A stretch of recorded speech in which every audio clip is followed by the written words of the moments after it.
Ray. What do you want to do tonight? The same thing we do every night, Pinky. Try to take over the world. All right, yo, let's get into it. Try to take over the world. Speech and freedom. Try to take over the world. And greatest chaplain in the world, Mr. Try Lance to O'Neill. take over the world.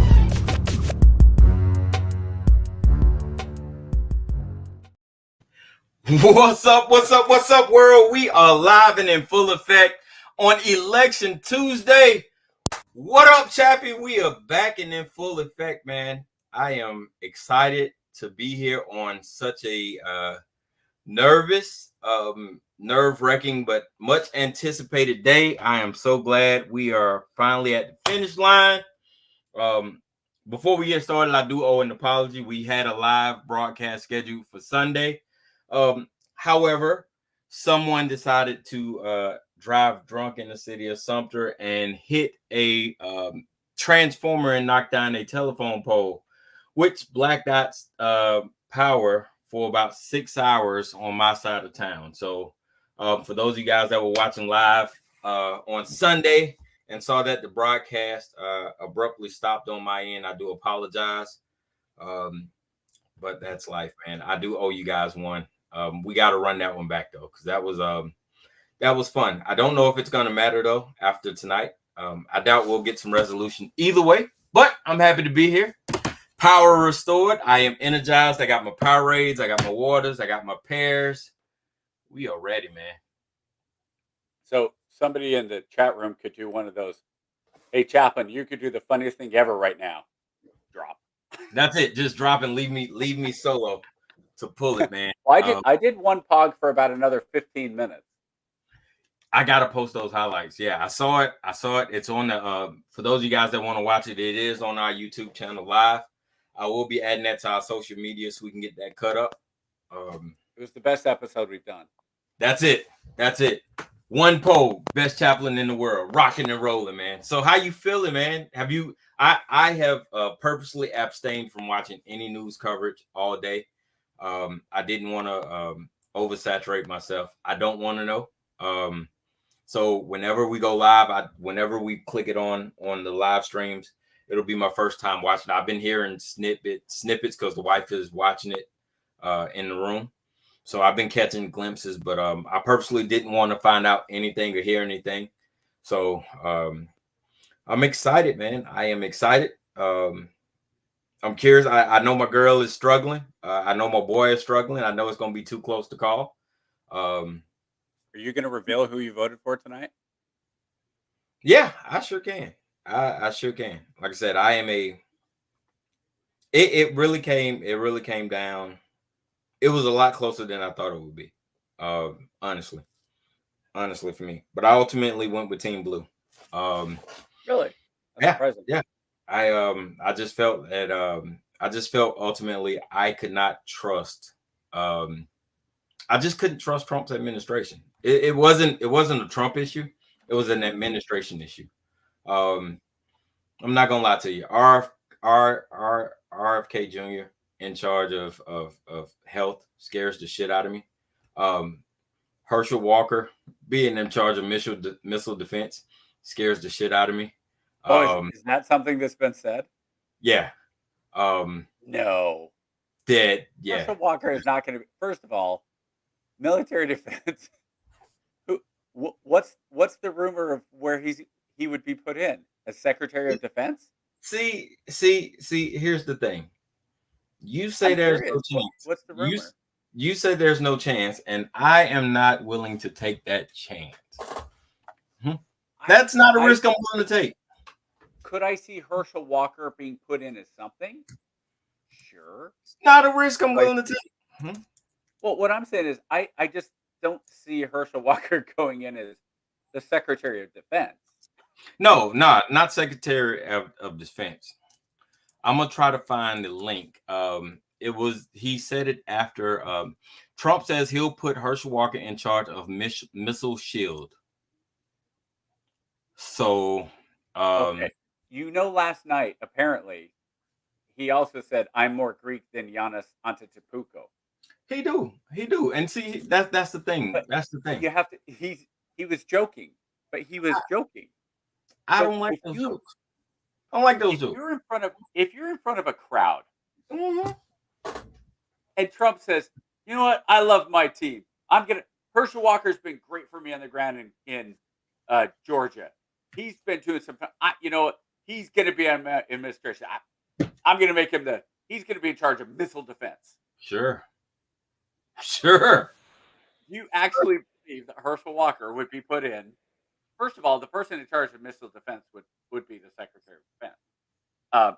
But to say it's a football player, I could see him totally say. Now I don't know. I'm complete. The I have mere no idea what to fact, go with. the mere fact that Herschel Walker could even plausibly have a role in this administration should scare the shit out of any reasonable person. He nearly beat Warnock. That is scary. That is extremely scary. So no, I'm not defending Warnock. I'm not defending Herschel Walker or Warnock. That is concerning. So it's things like that. You have an RFK who is absolutely convinced that he is going to have a prominent role in the health. Oh, he probably will. So let me ask you this about let's say RFK Jr. Okay. Yes. Is he going to be? What's the highest? The cabinet would be the Secretary of Health. Is it Secretary of Health? I don't know. I know you have the cabinet position. You have to be nominated and you have to be vetted through Congress. Sure. However, and honestly, it's for the most part it's rubber stamp, right? Yeah. So Robert RFK Jr. He's junior, right? Yeah. I was thinking of the other one that died in the airplane crash. Oh yeah. So RFK Jr. is the Secretary of Health and Human Services, right? Sure. Okay.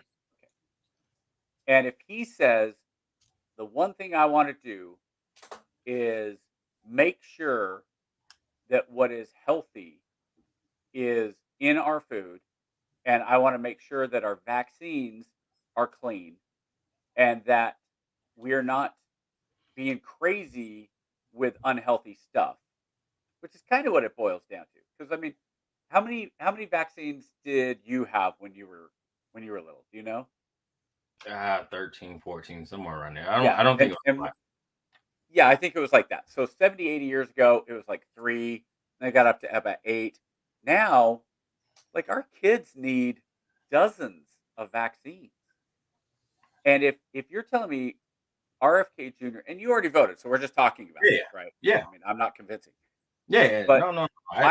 I look at it and I say, if we have somebody who will come in and say it's not okay for Pfizer to have immunity for vaccines, it's not okay for us, and this is from the Rogan podcast, we're one of only 2 countries in the world that allows pharmaceuticals to show advertising.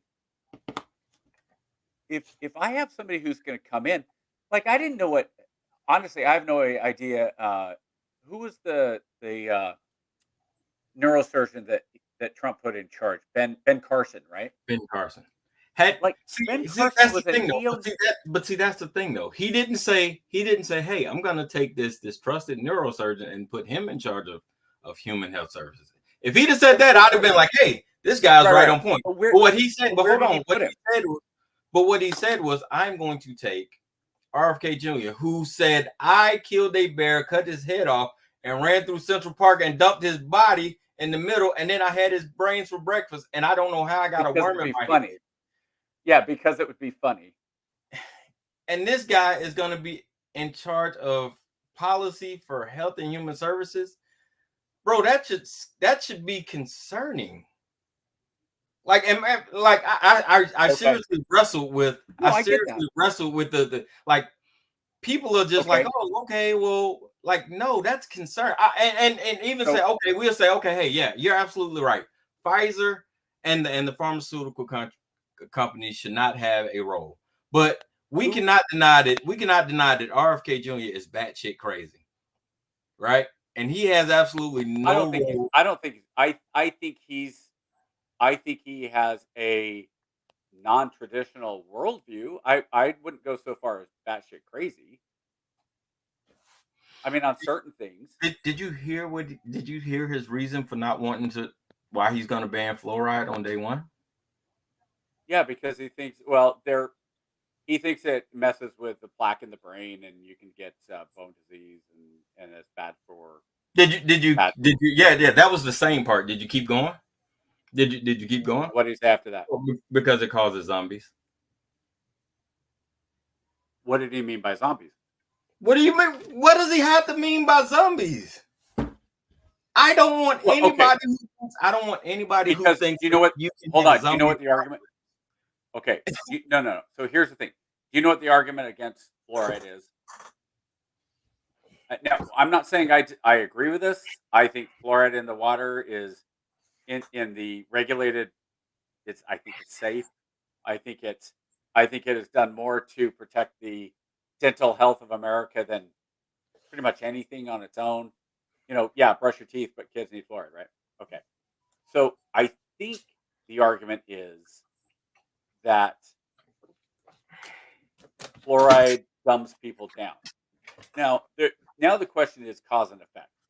Does fluoride actually have a direct correlation with intelligence? So I think the extrapolation is if fluoride causes intelligence to go down, eventually you're just gonna have a bunch of zombies. But do you not notice the trend you have to find a lot with a lot of these candidates and a lot of these administration officials? You find yourself having to plug in a lot and interpret a lot of what they're saying, right? And that's my biggest concern with a lot of these representatives. I don't need to interpret what you're saying if you're representing me. I need you to be able to speak what you're saying. I shouldn't have to fill in the blanks. I shouldn't have to go back. You voted for Harris. Here's the thing. I should, because here's the thing. I voted for Harris because I know when she puts a person in position, right? I'm not gonna have to interpret what they say, right? I'm not gonna have to go back and be like, well, hey, what did they mean by they're gonna make my kids zombies and they're probably gonna get worms in their brains? I shouldn't have to interpret that. I shouldn't have to sit back and question. I shouldn't have to question that sort of thing from my elected. I'm going to ask you a straight up question. Sure. Did you vote for Harris or Trump, or did you vote for potential administrations and the bureaucracy that is behind the president? I voted for potential administrations. The figurehead doesn't bother me as much. I voted because I told you bureaucracy. Because I told you I don't care about the person in charge. Trump doesn't bother me, and neither does the senators. What bothers me is the influence that person had. Full disclosure, I requested my ballot from Texas 2 months ago. It got delayed by the hurricane, and I didn't get the stuff that I needed until well after the hurricane. So I didn't get to vote, and I'm actually pretty pissed about it. Oh man. Yeah, it makes me mad because I wanted to vote, and I kept every day going to the mailbox going, "Come on, I need this thing." Yeah.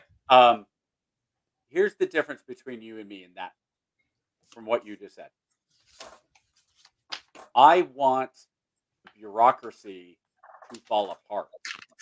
When Trump says things like, should I fire 70% of the federal workforce, 80%, 90%, or Musk says it, or RFK, how much should we get rid of? Yes. Don't threaten me with a good time. I think the more federal government we can get rid of, the better. And if that means I don't like it, well, do you think Harris is going to do anything to get out of the status quo of what you just said of the bureaucracy? I'm not. So when I made that pick, it wasn't a cheerful pick, and neither one of my, in full transparency, neither one of my picks were gonna be like, oh yay, I'm happy I made this pick, but I had to literally sit down and say, okay, which one of these administrations is going to have the least amount of crazies influence? And ultimately, it came down to me all right, well, the blue team is probably going to have the most sane administration. I For me, guess it I depends on just, what your definition of crazy yeah, is. yeah, and Because that's I look at who she I look now. Here's a couple things. We can only guess what Harris is going to do right, in her right, administration if she wins, right. which to me is freaking annoying. Like she has not put out anything substantial, right? Everything that she's put out was tested and edited and cut and cleaned and rinsed and polished and put out on shiny paper and all of it, right? So there's nothing. It's the status quo. It's the bureaucracy. Now that said, I would guess that the people she's going to bring in are those crazies, but they're going to be leftist crazies. She's going to do, in my guess, very similar to what Obama did. Go out and find these academics who have no real world experience. Like she's not going to come in with somebody like Elon Musk who's saying, "Look, yeah, let me come in with a not let me forget the scalpel. I want to come in and I want to get rid of all this fraud, waste, and abuse. I want to come in and rip out all this stuff that is worthless and we Well, here's spend trillions of dollars on that shouldn't be." here's one of the things that stuck out to me, right? And she said something in one of her, she said something in one of her campaign speeches where she was riffing, and it stuck out. They asked her, would she be willing to go across the aisle and put Republicans in her administration? And she thought about it for a second, and she said, absolutely. If they come to the table and they're willing to help. Now, here is where, and I'm gonna tell you, here's where. Now, hold on. Is Here's that what where she said, or did she said if it was the right person for the right position? I have to go look. But Here's why I say that. Well, hold on. Let me finish. Yep. But where she differed, because she asked, oh, right. Oh, they just got West Virginia. Oh, boy. That's Getting gonna kind of tight. Nah, Yeah. West Virginia's gonna go Trump. That's easy. No, well, I know that, but I'm talking about the Senate, because the blue team has the Senate right now. Oh, they call well, yeah. Everybody kind of knew with Manchin leaving that it was going to be the Republican. That it was going to go back. So, but no. I assume it did. I assume it went to the Republican. Yeah. So when they asked the red team representative, would he be willing to reach across the aisle to work with the blues? He said no. So it wasn't I mean, he could have gave a simple political, whether they do it or not, I got it, but the right answer there, whether you do it or not, is I'm willing to reach across the aisle for compromise. That's the right answer. Whether you do it or not, that's the board answer, right? The board answer is I'll work with anybody that wants to. Right. Help and he blew that. He blew that for me. And I'm like, dude, like I'm because you've got 10 years of congressional gridlock, right? Congress has not gotten anything done. What's going on, fam? How you doing? So you got 10 years of congressional gridlock of not getting anything done. I am sick of it, right? I need action, right? We at the end of the day, Congress is where the rubber meets the road. We need somebody in there that's willing to get with Congress and say, hey, look, man, we need something done. I don't care whether it's a red Congress or a blue Congress, but we need something done, right? Did you break down your vote by, and you don't have to tell me the other ones. You good? Yeah. Well, I'm transparent with my vote. Straight party. Well, I don't know. I don't think anybody wants to. Like, I don't even know who's running in South Carolina this time. So. No. Well, I voted in Texas. Did you vote individually? I voted in Texas anyway, but yeah, I voted individually. Oh, Texas. Okay. Yeah, I voted in. Oh, well, if you voted in Texas, then cool, your vote won't matter. Yeah, it doesn't. Yeah, it's not going to count anyway. Did you vote for Cruz or the football player? You know I can't. I would. Football player, huh? Yeah, I would never vote for Ted Cruz. So that one I can understand you voting against Cruz. Yeah, I would. Yeah, Cruz is. Okay, no, that's fine. Yeah, again, I don't think that's going to matter that much. Yeah. His performance alone, he should have been kicked out a long time ago based off the performance. Yeah. He's been a strong a conservative voice as anybody in the Senate has been a liberal voice. Have you seen his voting record? It's very conservative. Dude hasn't voted in like 3 years. He's got like 17 absentee votes. He's Out only of how voted on many? like 3. Yeah, he's only voted on like 3 things. Out of how many? There can't have only been 20 votes in the Senate. It's like 25. He's voted on like 3. Go wait. Let me go look it up. I think I might be I'm reading. gonna. Yeah, I think he has like 17. Like it might be 17 in his career, but like I thought I saw something like he has like 17 episodes. I'm like, dude, what are you doing? That just can't be right. That's what I say. I may have read it wrong, but man, I was looking at it like, wait a minute, this like, hold on. Let's see. Votes. Let me see if I can pull it up. Voting record. Page 1 of. Okay. Here's just KJ. Yeah, Here's I'm about just to pull it up now. This is just page 1 of 20. And it goes all the way down to there. That's just page 1 of 20. So, yeah. I'm about to pull it up now. There's hundreds of votes, if not thousands. Well, let's see. Okay. Yeah, then I read it. 1, 2, 3, Yeah, I read it. 4, 5, 6, 7. There's 1 did not vote. Okay. 8, 9, 10, 11, 12, then I 13, definitely read it 14, wrong. 15, 16, 17, 18, 19, 20. About 25 on the first page. 1 did not vote. Yep, I definitely read it wrong then. Okay. Then Yeah, I missed and that was on the Reproductive Freedom for Women Act, which my guess is he abstained from on purpose. Yep. I definitely read it wrong then. Okay. I don't know what I was reading. Yeah, I definitely read it. So there's 'Cause I was like, guys that no, and that's fine. Again, if you vote against Ted Cruz because it wasn't there and you had misinformation, then Oh yeah, I still hate Ted then Cruz. you bought into the fake news. Well, it wasn't fake news. I just read it wrong. It was misinformation. KJ was misinformation. You were lied to. I got caught. They got me. No. Yeah. But yeah, I mean, I look at it and I just go, I get the administration, but part of my problem is,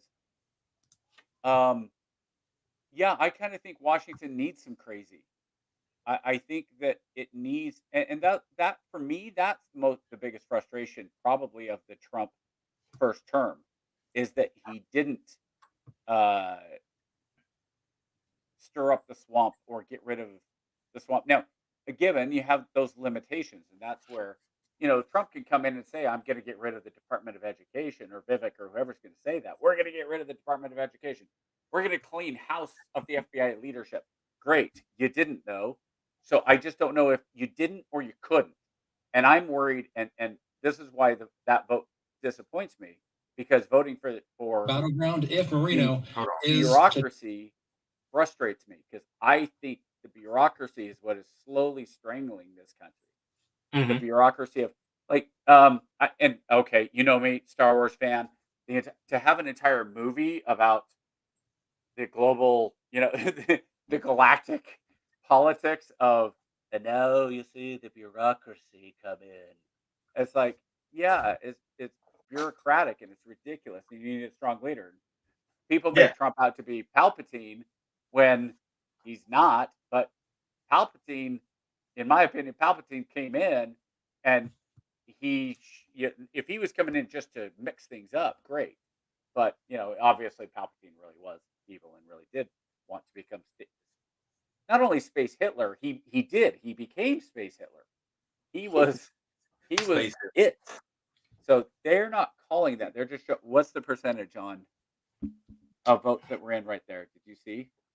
No, I was listening to you. I just got it up so people can watch it as we talk. No, so and remember, that's a big thing when you're watching these returns. It doesn't really matter that much who's up unless it's a high enough percentage that it's going to matter. Because like if Florida's at 95% of the precincts in, but Florida Dade is the one that's not in, Dade County, that's a pretty big one. Yeah. So that's what happened in Georgia in 2020 when like 95% of the state was in and Trump was up big, but Atlanta hadn't reported in. Fulton County hadn't reported in yet. And that's where a lot of the ideas that it was a stolen election was that because of how the votes came in and they jumped and again I once again, the dumbest thing in the world, even with this one, you don't need to say ever it's stolen, you say it was manipulated. But this one, I Manipulation. thought it was, yeah, and I thought that was a really interesting point today. The Rogan and Elon today talking was Rogan flat out came and said, "Hey, I don't think we would have had a democracy and another fair election without you buying Twitter. Because what you did with Twitter is you went in and you found the manipulation. You saw what they did. And if we, oh my gosh, Joy Reid was had pictures of it's I have Fox News on. I should probably switch it to CNN. I'm not listening, but they're showing all the different. And they had uh, Joy Reid talking about Trump, and it had pictures of like Hitler and Mussolini and Pol Pot and all this. It's just like, Really? are you serious? Yeah. So yeah, I would like to see um, I would like to see the swamp drained. And now I don't know how much it's going to get drained if Trump wins. I think he will underperform as far as that goes, but I don't think the it will be drained at all if Harris wins. I think it'll be Now, added to. see, I'm okay with crazy. I'm okay with crazy. I like chaos. I thrive off chaos, but chaos unchecked is where I have an issue with. And like I said, I don't feel confident in a Okay. Trump administration unchecked. And again, you already voted. Well, first Yeah, of all, yeah. it is I checked. just don't. I don't. There's checks and balances, right? But In so theory, let's say in theory, there. let's use crazy, right? Say RFK Jr. says, "Hey, I'm the Department of Health Services, and I'm putting out a mandate, and President Trump is going to sign this. I'm putting out a mandate that will end all vaccinations for every baby, period." Okay, the mandates there it is. No more forced vaccination. This falls back to the Roe versus Wade issue. Just because the federal government kicked it back to the states didn't mean abortion ended. There have been more abortions in America since the Supreme Court knocked down Roe versus Wade than there were before. So obviously it didn't go away. So if the administration comes out and says, "No more, we are getting rid of all federal mandates for vaccinations." Do I think that suddenly measles and mumps and smallpox and polio are all going to come storming back? No, because I think parents are still going to go, "You know what? I kind of like the polio vaccine. I think my kid should have the polio vaccine." Now, the one that doesn't actually have a chance of causing polio, there's two versions. One is oral and one is shots. And I don't know which is which, but one of them has a very small chance of giving your kid polio, and one of them has no chance. Well, if I knew that as a parent, I'm going, give me the one that has no chance. Let's say it's the shot. I would rather have my kid get a shot and cry for 5 minutes than to have the oral one and have even a 0.0001 chance of developing polio. But I'm still going to be able to get my kids those vaccinations.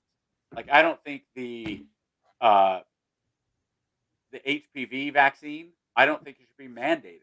I think as a parent, if you think your daughter should have the HPV vaccine, she should. My daughters, 2 of them have gotten it. The third one will, because the HPV vaccine has shown a really severe decrease in cervical cancer because of that vaccine. The thing with that, here's the thing with that, right? If you send it back to the states and you say, okay, it's up to the states to decide, what you can't then have is states making it illegal for a person to leave their state of residence to go get an abortion. That's the gotcha that creates friction, right? So let me ask you something. All 4 states' rights, but then what you have is you'll have an overreach of like in Texas. Texas will say, hold on. Let's think about that for a second. You're whatever it is. Let's say it's let's just stay with abortion, right? Sure. Okay. Goodness forbid your daughter, volleyball player, gets pregnant. She flies home to South Carolina and says, "Dad, bad news. I'm in the way." And Okay. you say, "Okay, what do you want to do?" And she says, "I want to have an abortion." And South Carolina says, "No abortions." She's past the 20-week mark, right? She's not showing yet, but she's past 20-week. I don't know what the law in South Carolina, but let's say it's a 20-week ban, right? Yeah. Okay, but you can take your daughter up to New York. You can take her let's say DC, because DC is a lot closer. DC is what, about a 5-hour drive for you, 6-hour drive? Yeah, plus or minus, yeah. Okay, so you could go up and you could do that. What is the only way anyone is ever going to know that you are taking your daughter? And I'm talking authorities would know that you are going to take your daughter to go up and get an abortion in Maryland. Well, you still have to show your ID and registration. I don't know the particulars of how it's done.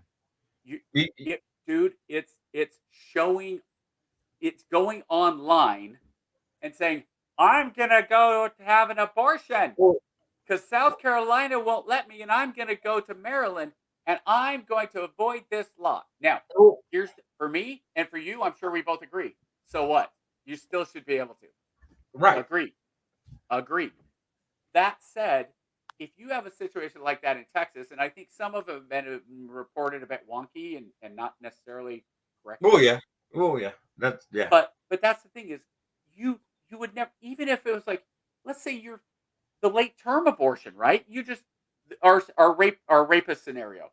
Right. If you haven't heard our rapist scenario, because I've had a friend that say no late term abortions happen, and we were talking about cutoff. A woman who is 38 weeks pregnant finds out that her husband is a child rapist and has been eating children, murder, rape, and eating children. And she realizes, oh my gosh, my husband is an absolute evil monster, and there is no way I can have this baby, right? Okay, so we're back to our offspring of the devil. Murder. We were going to name him Damien. We didn't mean anything by it, but weird, and now I can't have it. I have to end this pregnancy. And she's in Texas, right? Unless she gets online and says, "I am going to Colorado to have this," because Colorado, I believe, is a at will all the way up until birth. I believe, not 100%. Jeez. But I'm pretty sure it's very, very liberal as far as its abortion policy. Unless she gets on and starts broadcasting it, nobody knows. And if you say, well, she told her friend and her friend turns her in, well, then the friend should be, slapped upside the head because it's none of her business, right? It becomes a show. It becomes a, look at me, I'm going to go have an abortion.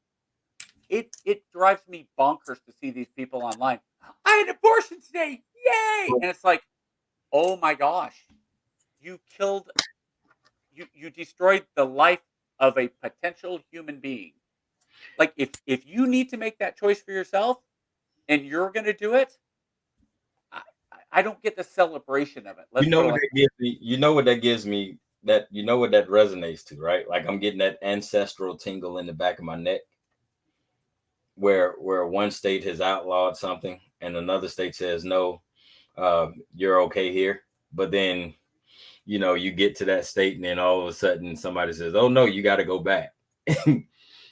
You remember? Hold on though. Where was the problem with? Who told them to go back? You're talking about the Dred Scott decision. That was not a states' right issue. That was a federal court issue. The Fed stepped in and said, "Guess what? This Scott character is a slave, and so and that was Justice. Oh my gosh, I'm blanking on his name."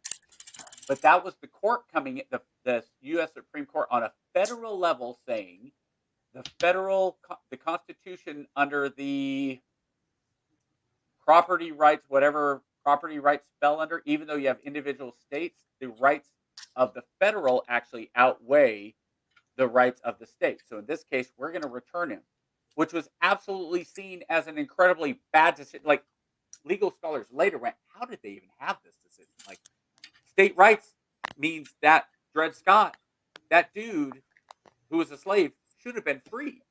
Should have been. He should have been. right?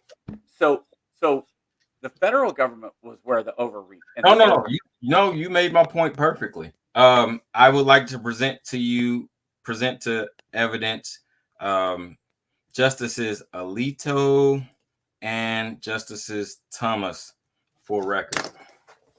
They can have opinions. That's fine. But what I'm telling you is they concern me. They concern me. Oh, well, okay. So when you have hey, what I'm hey, saying. hey, But what? No. let me ask you something. Hear me out. Let me finish my point. So what I'm saying is when you have a Supreme Court who tends to turn a blind eye to these types of things, right? And I'm not saying the entire, because I told you I am a fan of the baby justices. The baby justices, I think, are more moderate and more down the line than the older justices. The elder justices should be thrown in the trash can and done away with. But when you couple that with a president who likes to run a loose ship, and then you also couple that with what I fully expect to be a congressional majority, which is what it's looking like now on both sides of the aisle, which is what I assume. Yeah, but not a super majority. Yeah, not a super majority, but a majority nonetheless. You tend to lose that checks and balances element fairly quickly. But at the same time, 2017 and 18, when Trump had both houses, he didn't exactly run amok.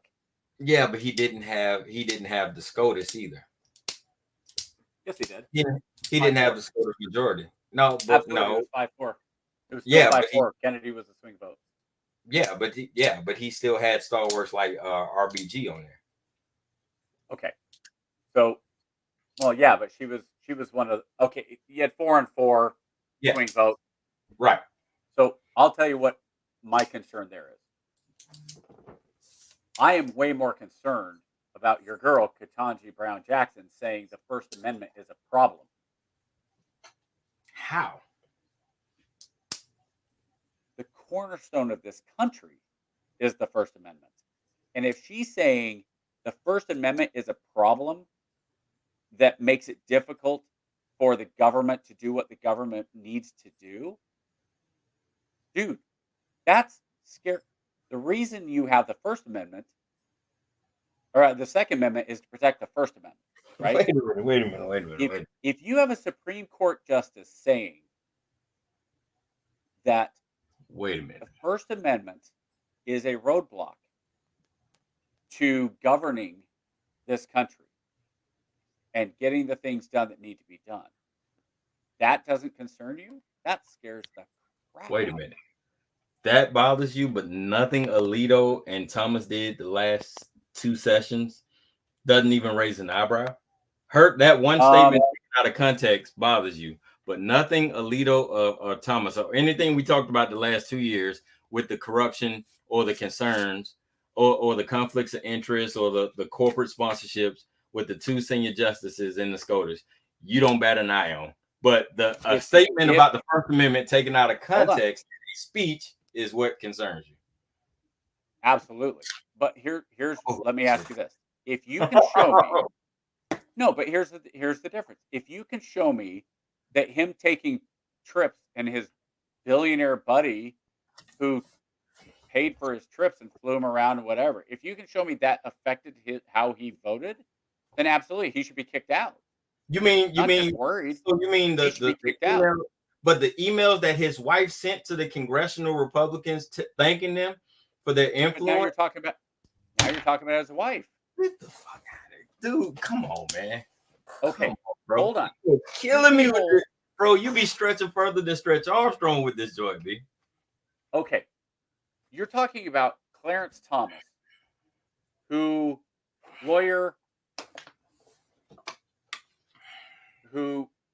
came from absolute poverty, abject poverty. And I know you don't like Clarence Thomas. Is his wife a lawyer? No, his wife is riding the coattails of her SCOTUS. His wife is not a lawyer. So do you think his wife is giving him a lot of advice on how to be a lawyer or how to be a justice. Look, my wife doesn't give me advice on how to be a chaplain.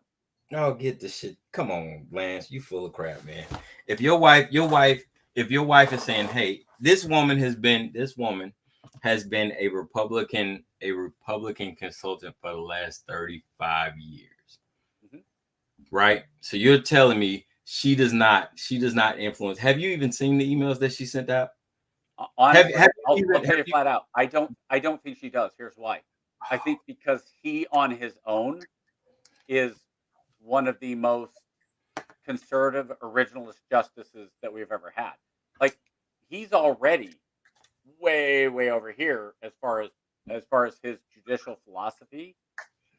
So, I mean, if you want to say like let's say black and white, right? He is and then you have gray in the middle.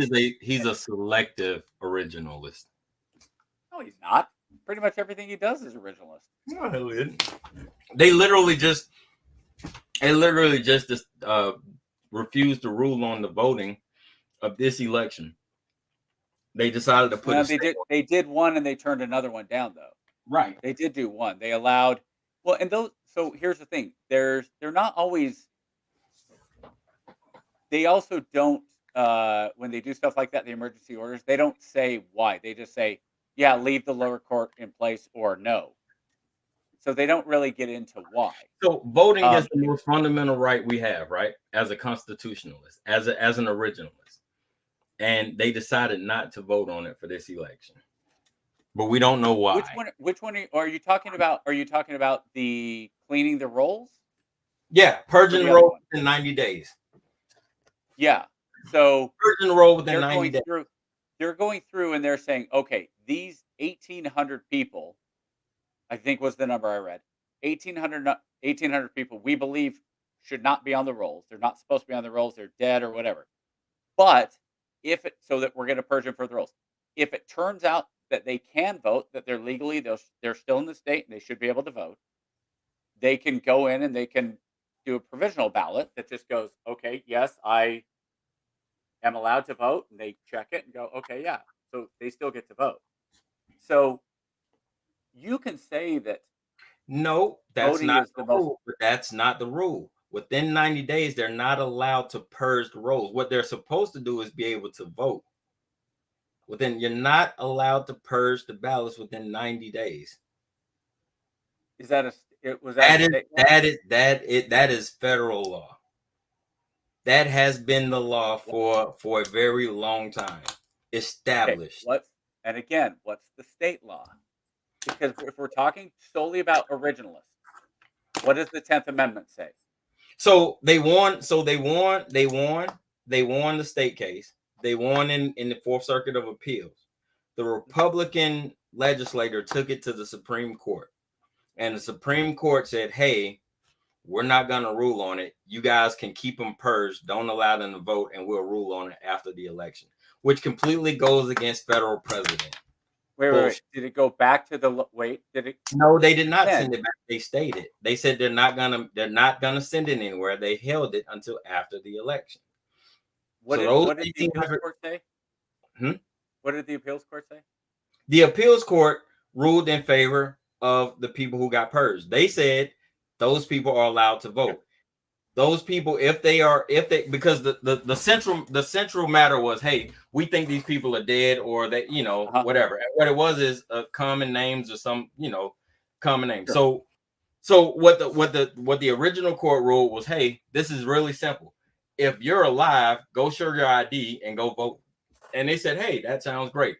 But the people who brought the case to the court said, no, that's not good enough. We're going to appeal it to the Fourth Circuit of Appeals.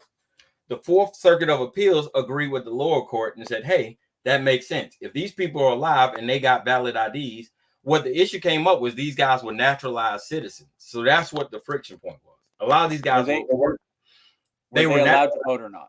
No, they're not allowed to vote. They are not allowed to vote because the Supreme Court stated they didn't send it back to the lower courts. Okay, hold on. I all but guarantee they were allowed to do supplemental ballots.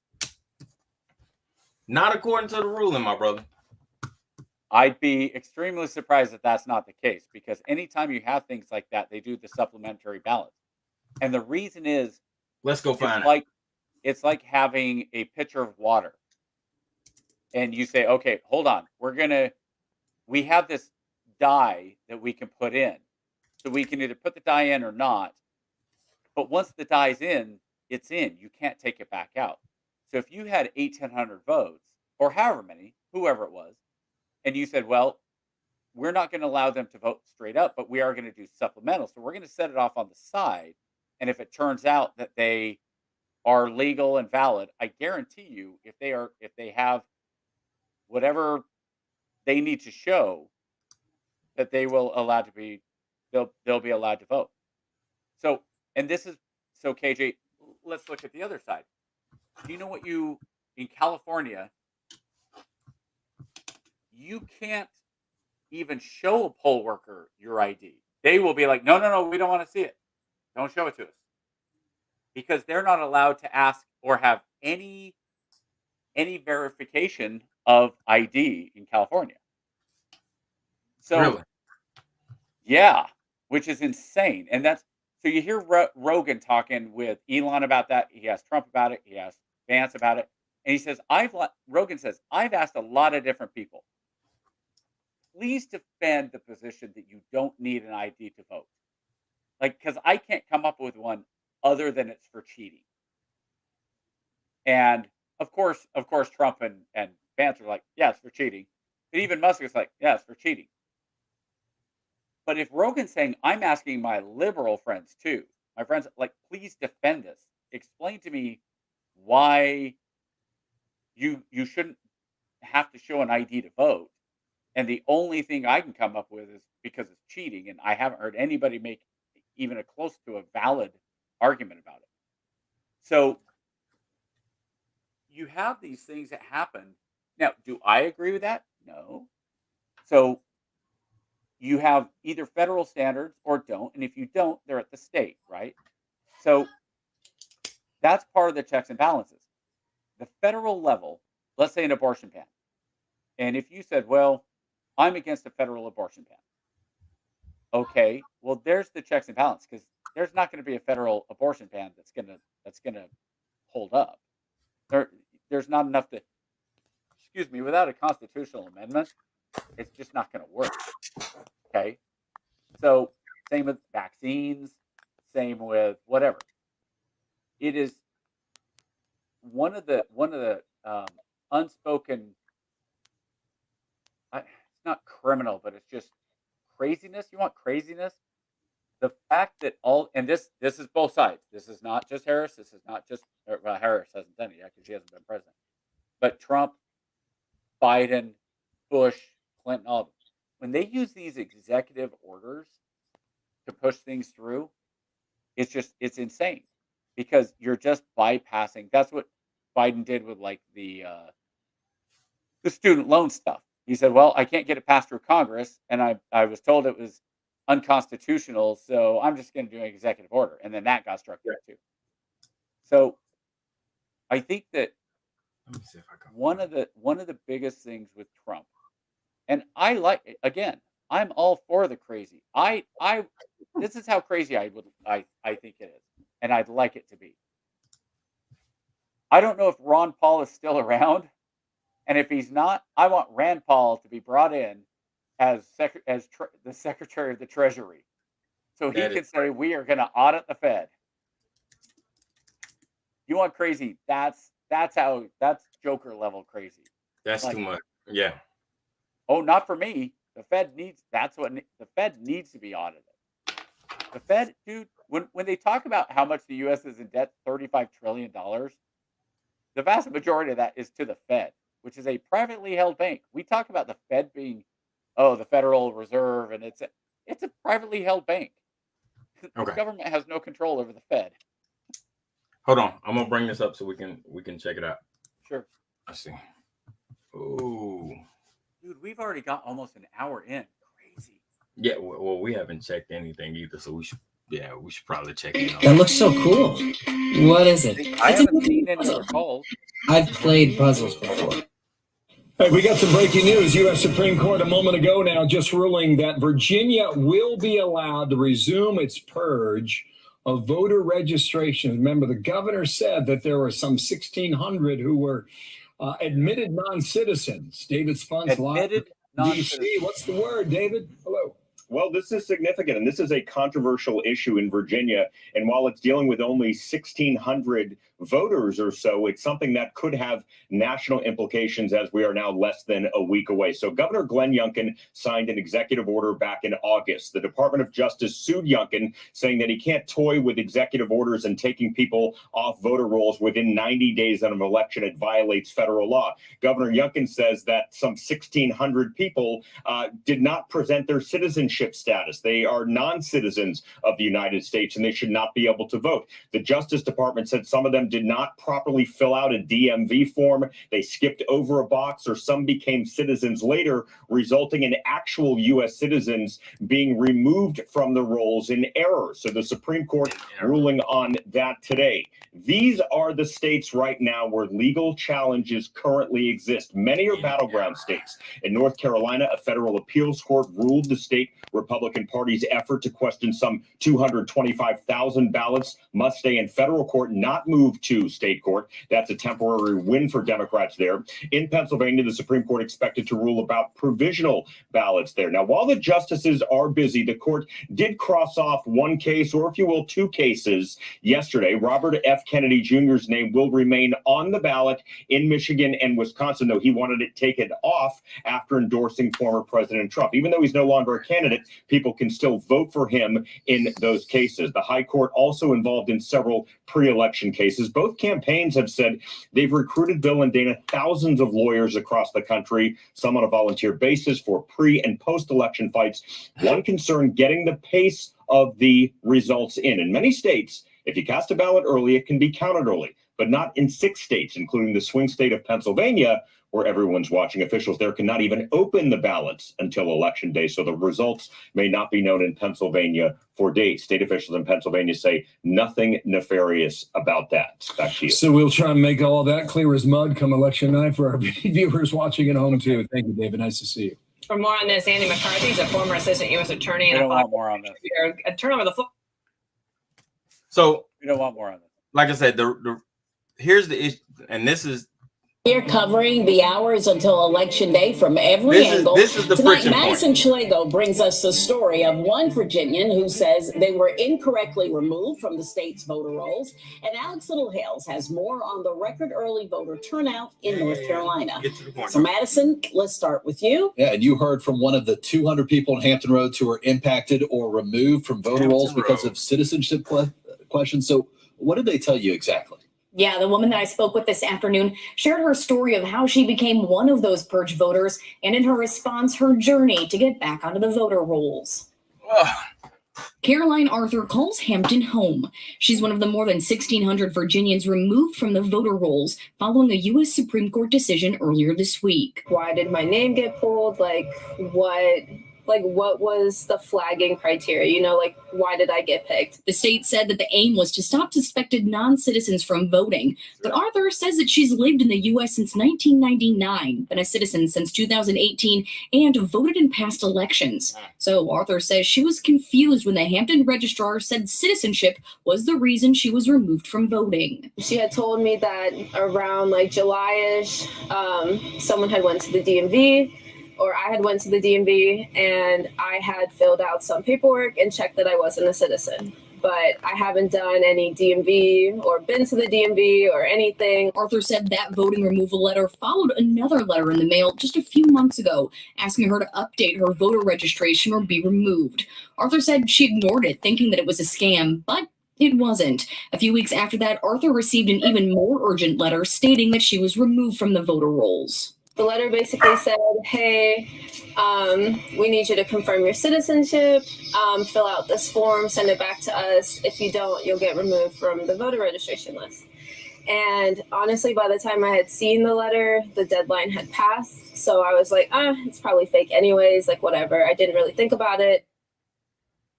Caroline Arthur tells us that since she has re-registered to vote in Hampton and she cast her vote yesterday, organizations like the League of Women Voters of Virginia are helping impacted Virginians who are eligible to re-register as well. Madison Schlegel, 13 News. All suits are $49 to $99. Tragic. Okay, so Hmm? what was the outcome there? Sure sounded like she was allowed to vote. She was, yeah. She was. Okay. She So was. But was she warned about?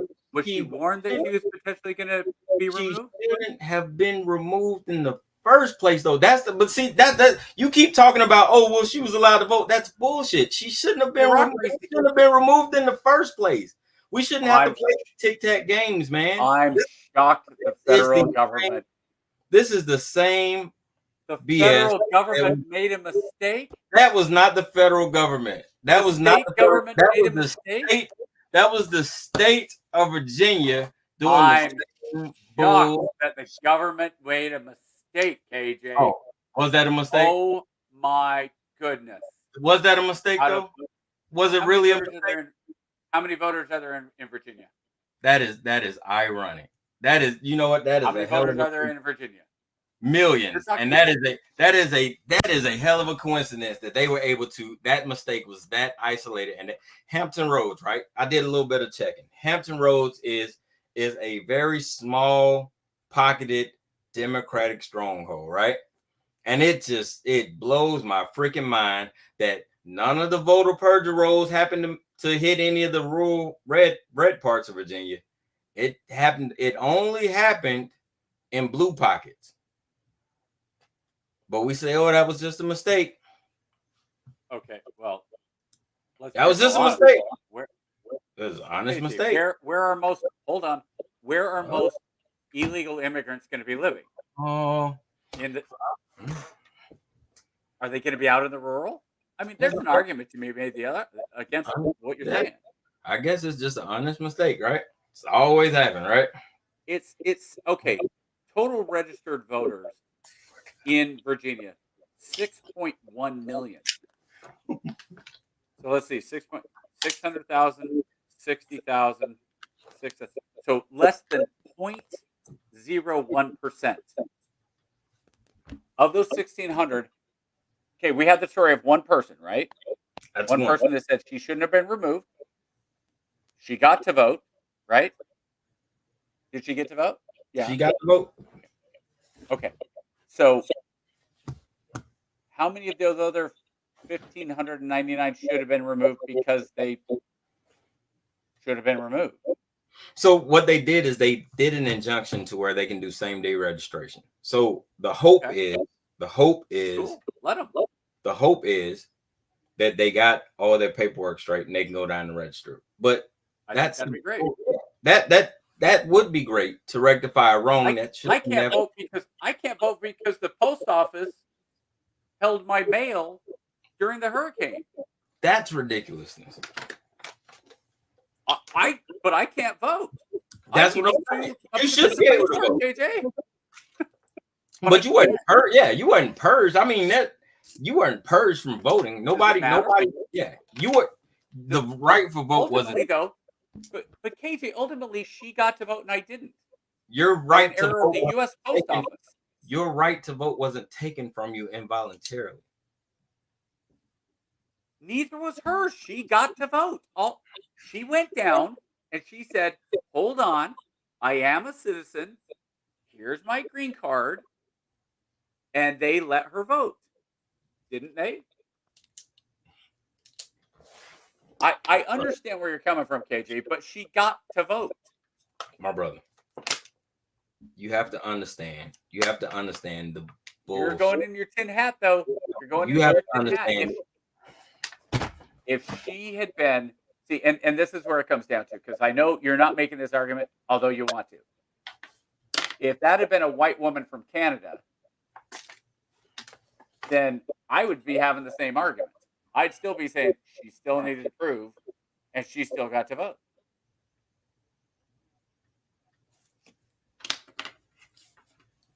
I think the federal government in general sucks. I don't think it was. I don't see it as anything other than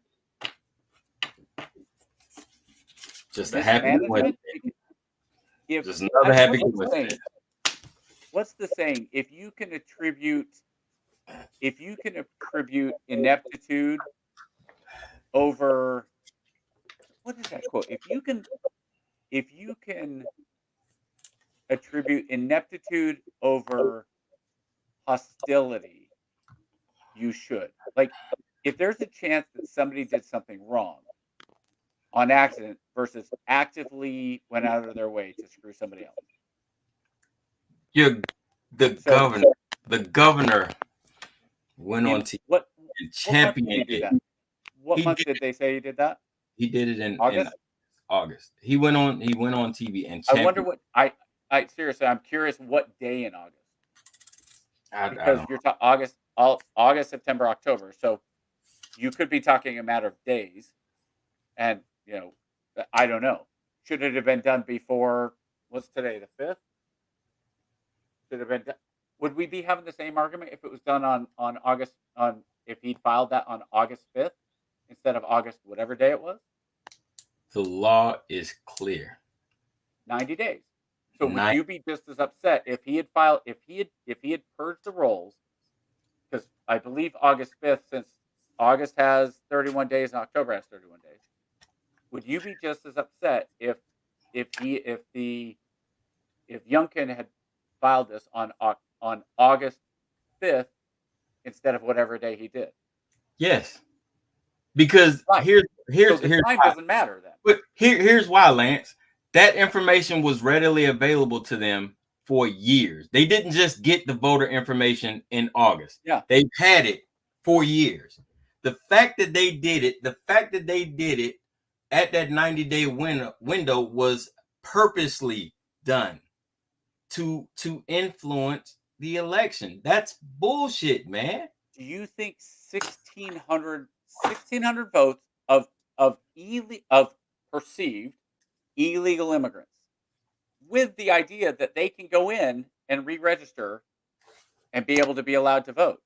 Yes, there's a lot of hinky stuff that happens during elections. Out of that 1,600, in a closely guarded election like this one, where every vote matters, I am betting every vote. Out of that 1,600, let's say 1,600 people were planning on voting. Because I took 1,600 off the rolls, only 600 now voted, right? Okay. And let's say Harris now loses that district by 900 votes. Well, it's statewide. That's just in Hampton Roads. That was just in Hampton Roads. That's not statewide. Statewide was only 1,600 that were removed. So let's say she loses. Let's say Trump. Let's say that. Well, it wouldn't be Trump because it was in a Democratic stronghold, right? So theoretically, those votes are most likely to hurt who? They're not going to hurt Trump. Probably Harris. Right. Assuming that you're not assuming what you researched. Right. I mean, they're all assumptions. So even if she loses one vote, that is still one vote that she needs. KJ, you and I had this discussion offline, and you said I made that exact same argument, and you said we're going to change the entire system because that one dude isn't going to be able to vote. So wait, we're talking about manipulation, right? But we talk about the election. The election wasn't cheated, right? It's manipulated. That is proof that the election is not stolen. It's manipulated. Hold on. Like we said, we'll never say it was stolen. We'll say it's manipulated. Right. Same day voting and registration is a godsend. Because most people will run into and most people will run into issues, man, that they don't even know they have until they get to the vote. So but again, so that's something that happens quite often, where people show up. This is not a new thing. Where people show up to the polls and they say, and again, it depends on what state, whether you have to show ID or not. But hey, I'm Lance. Right. I live at this address, and they look at the voting rolls and they go, well, sorry, you're not on the voting rolls, but here's a piece of paper over here Yep. that you can vote provisionally. And so you go vote, and then we're going to look at those ballots, and if it's valid, it counts. Yeah. So that person, that one vote that you said for her, it's going to count, right? Yeah. Now, I understand. Look, you're saying there's hijinks. Everything matters. Every vote matters. Every vote. Got it. Every legal, I am all for counting every single legal vote. First of all, her legal vote will get counted. Do I have a problem if I got kicked off and they said, hey, we got a form or we had a mess up and there was a Lance O'Neill, Oneal, misspelled, but I got it that said, hey, it's been taken off the roll. So, hey, first of all, that letter, she blew off the letter. There's some personal responsibility there too. Right. But, Yeah. but at the same time, I look at that and I go, okay, when you're looking at this election, you're looking at any election. Am I more worried about somebody who was flagged as an illegal immigrant and said, prove that you can vote, versus, let's say, a different state, like let's say California, where you don't even have to prove who you are to vote? Which one's the bigger manipulator there? Because there's New York and California, which are two of the biggest states in this nation. It's not, you don't have to show an ID to vote.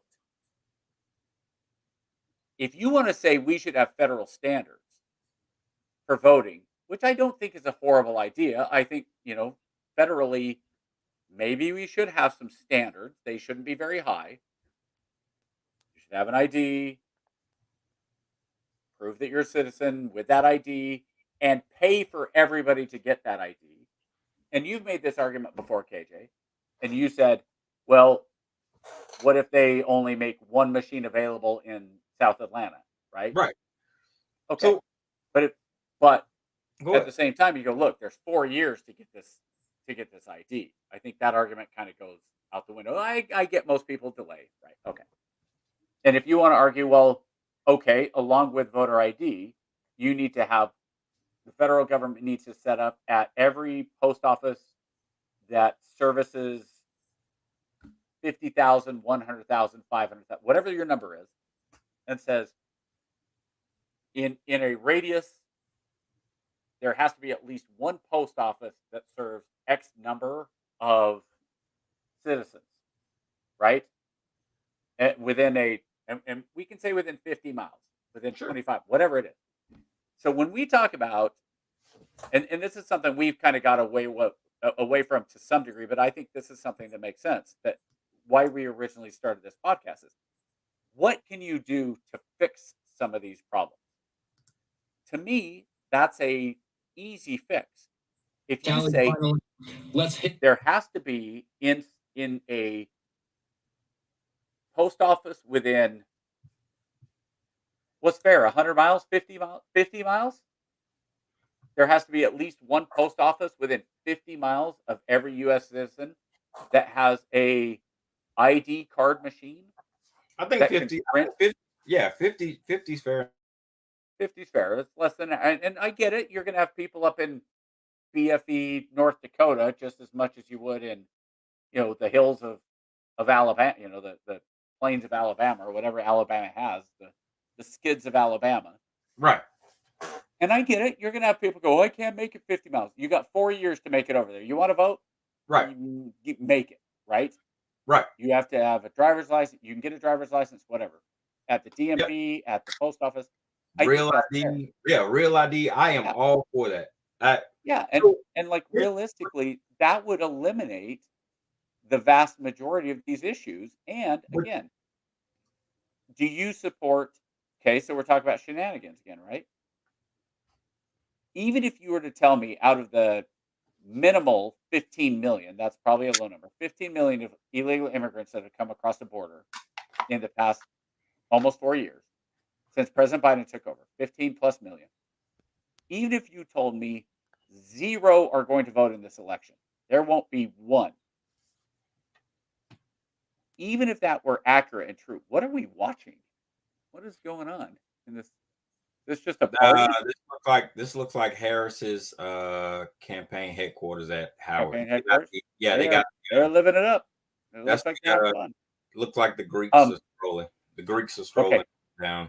Yeah. So, okay, that makes sense. So, even if you said 0 of those illegals are going to vote, here's the problem: if you inject 15 million people into a country of 330 million, when you do the census, those 16 million people count.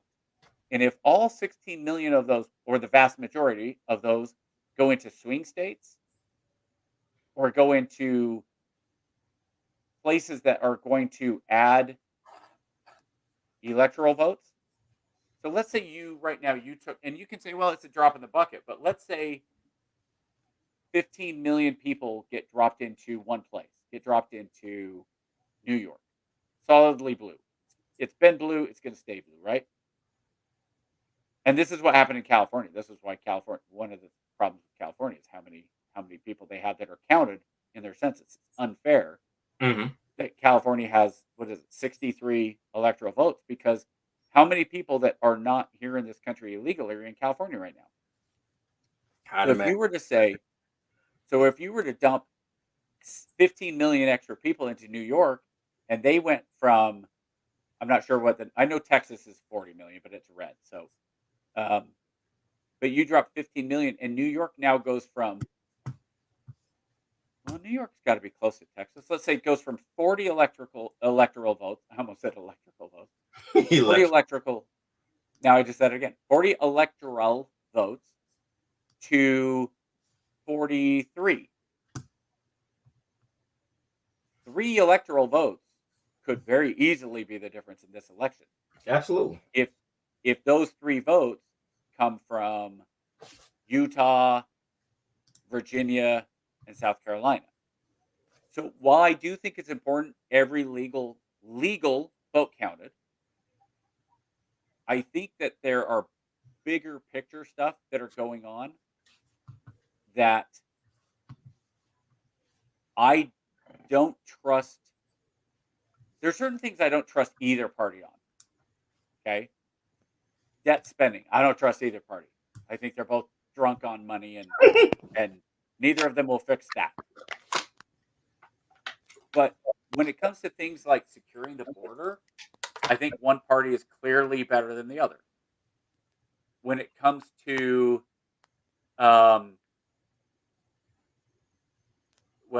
pro-abortion or anti-abortion, I'm not sure you could have a bigger difference in the party.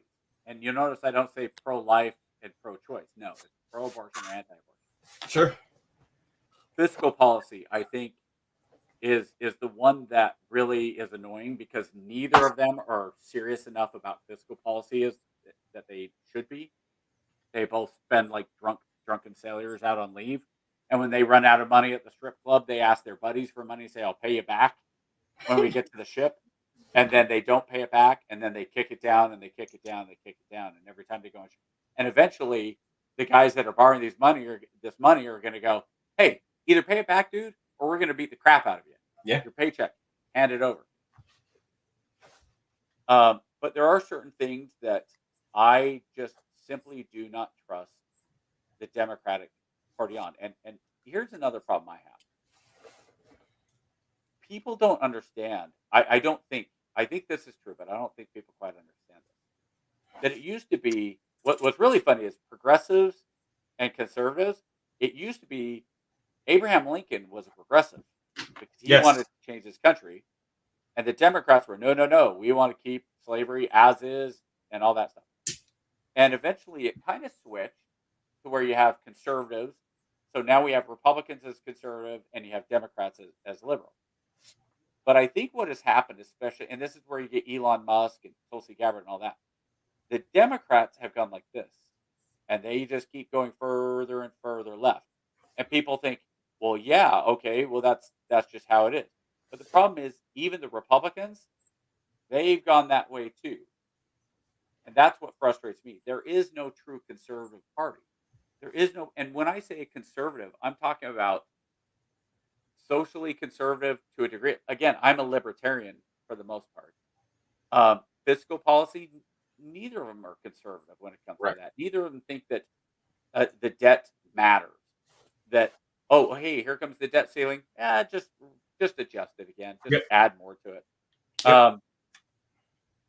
And who are you watching now? Because I switched to CNN. No, this is ABC. I've been bouncing back and forth from ABC, NBC. Like I'll switch it every couple of minutes. Yeah, it's funny. I switched to CNN. I forgot about it. I'm looking down and I see Dana Bash on there, and I was like, why did they have Dana Bash on Fox News?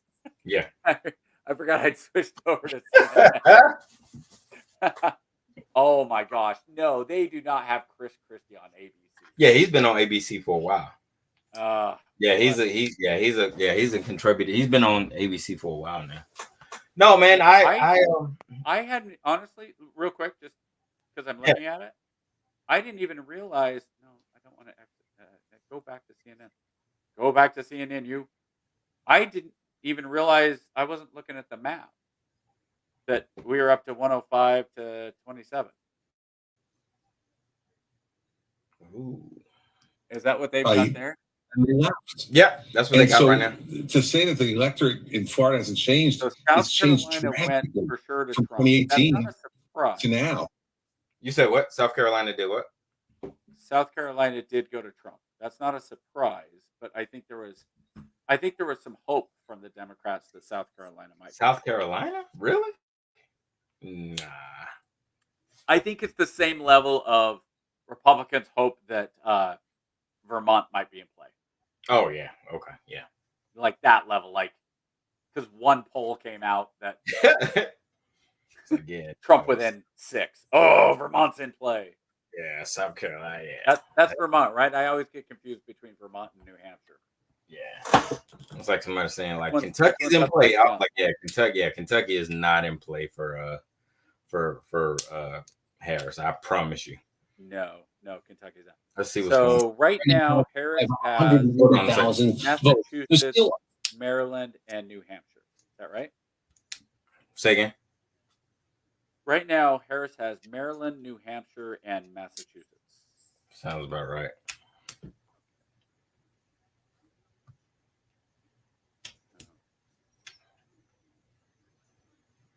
Yeah, all of it. No, he's looking at the Georgia map right now. In Cherokee County, north of the city. The story so far. So I've got to get up like being heavily 15 again tomorrow morning. Oh yeah, I'm man. not going to know. Oh no, that's not what I'm saying.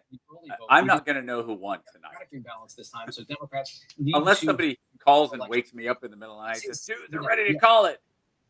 They've got men on first and second at the bottom of the 8th, and we came back, and the Dodgers came back. Good chunks of the vote coming. Did I tell you that story? Yeah, you told me. He called you to wake you up. Like, hey, it's almost Does she need to wake up? Wait, he texted me twice and then he called. So my phone is set where if you call back, it's either 2 or 3 times within 1 minute. It'll turn off the silence. How far should be behind then the reporting received from these two what counties? What are they saying right now in Georgia? That's an enormous amount of vote. Yeah, it's saying she's down. Says she's down. Comes in. She's behind There's going to be a lot of election day vote in those counties like that, and throughout the Atlanta metro area. And these gray spots on our map are just places we don't have enough data to tell you is it going to tip to one direction. It's come down to Atlanta. There's some blank spots to be filled in. But again, as this number grows and this number stays stubbornly high, that's a problem for the Harris campaign. And how much of this is early vote versus day of? Is all of the early vote in now? We're getting almost all, about 80% of the expected early vote in so far, and it is a large number. And did here they say where Trump is leading. That even again, open the early votes until the day of the election. Yeah, to people's historic norms of how they voted. But Trump winning in that early if that's the case, don't you just move all of those votes, the early votes, to one place, and at around Donald Trump 7 a.m. or whatever time the polls open, you start counting them at that point? I would think so. Feed them into the machine? I would think so. At least start counting at midnight, I would think, right? Well, I don't know what the rules are. Like, I don't. The rule is either the day of the election or when the polls open would be my guess. Yeah, it just Maricopa. Oh, dude, Maricopa County. I really hope it doesn't get to the point where we're waiting on Maricopa County, because if we have to wait on those jokers, we're not going to know who won for like a week, which is insane. Like, I don't get it. Why is Phoenix so effed up? I don't know, man. Every election cycle, those dudes are super slow. Yeah. I'm switching off the CNN. And again, it's funny, me turning to Fox News. This is like the first time I've been on. I don't think I haven't watched the debates on Fox News. Oh, they called Illinois for Harris. Not a shock. And Missouri Trump. None of these are new. So yeah, it's literally playing out how we expected it. Like nothing. Illinois, New Jersey. Oh, they called it. That's why they called New Jersey for. Go back to the map, dummies. No, Bernie Sanders won in Vermont again. I'm shocked. Bernie Sanders, though, what a joker! Like he's worse than Ron Paul was. And Ron Paul, I loved Ron Paul, but did I ever tell you the best line I ever heard about Ron Paul? No, what? They said Ron Paul will have 10 ideas. 9 of them will be great, and the 10th will be, we need to get rid of the letter N. I don't know. I heard that probably 15 years ago. I was like, that is the best line ever. It's like, that's you want to do all these good things. That's the one that gets the most publicity, too. And you'd be like, what? Yeah. What? Well, what's funny is, I mean, think about that family. Like, Rand Paul got literally, like, viciously attacked by his neighbor, broke ribs. He was seriously injured because the guy didn't like how he voted. Yeah. And then later on, the news was, it's because there was this dispute on their yards and blah, blah, blah. And that turned out to be complete BS. The guy attacked him because he didn't like Ron Paul's politics. So, speaking of that, let me ask you something, KJ. I'm sure you've seen the meltdown videos, TikToks that have come out recently, right? Trump, I hate Trump because I can't even talk to my dad now because he believes Trump is supposed to be president. I will never. My dad's an idiot now. Have you seen any of those? I try to avoid all that stuff, man. That's just how crazy do you have to be to say, I am not going to talk to my parent or brother and sister anymore, and say, I love them, but I am not going to talk to them anymore because of how they are voting. That's dysfunction at a whole different level, man. I would never be able to disavow my family based off of their like, hey man, I could recognize, politically you're just different. But I cannot talk to you during political season. I can, just agree like, hey man, we're just not gonna see eye to eye on it. But I'm not gonna, I'm not gonna cut ties with you. Like, all right, man, you just, So one of my very best friends, he won't talk politics with me at all. And he's the one that's gonna vote for Donald Duck. And probably did vote for literally voted for Donald Duck for like 20 years straight. And the little bit when we start talking politics, real quick, he kind of goes to, I don't want to talk about politics. I don't want to talk about this. And it's like, okay, cool. We don't want to talk about it. Which is funny because he actually, just as we were coming on, he texted me a question about politics. Like, so at least won't speak to it. it was just kind of fun. Well, because so here was his question. He said, and of course I didn't talk to text response, so it was probably as big as. He says, I'm going to ask you a serious question. To preface, this is something that's bugged me most of my adult life, not just to do with this election. What jobs are immigrants taking? Is the average American, no matter the race, going to go to Central California to pick vegetables? What corporate blue-collar jobs are immigrants taking from Americans that they want so desperately, they so desperately want back? Is it the janitorial jobs, the fast food jobs, or the restaurant jobs? I'm just talking about jobs. I keep hearing how they're taking everyone's jobs. In other words, the jobs most Americans don't want. That, if Americans didn't do, would drive prices up even more so. If Trump is serious about mass deportation, then it has to start in Central California if it's about jobs. They took your jobs. They took your jobs. Yeah, I thought the same thing. That's a ton of jobs for hardworking Americans. Okay, and so my response to him was basically, there's a few things to that. And one is that I don't have a problem with legal migration, with migrant workers. Now, remember, the definition of migrants is somebody who goes to an area and then moves on. So, a migrant worker used to be in the 20th century, especially in the earliest 20th century, is people would come up from Mexico during the harvest season.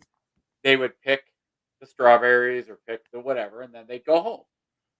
And there was a change probably about the time, let's just say, the war on poverty started, where suddenly the government handouts became much more prevalent, right? And so that's why people started staying. Okay. So with that, and he's saying, well, these jobs that people want. Okay. One of the reasons big business, especially,